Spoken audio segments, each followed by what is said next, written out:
Day 20 of using the daily instance until I get a shiny Galarian bird. Starting things off, we have a fletchling. Soon after, we got a Remoraid that fled. This daily instance sucked, so I'm just going to show you the whole spawns, just get with it.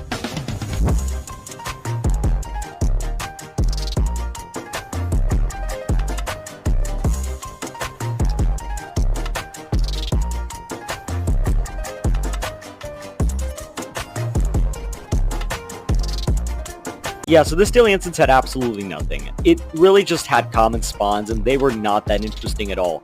So for that reason, that's why I skipped the whole thing. Yeah, I'm just giving this a 1 out of 10, and just move on. See you guys next time.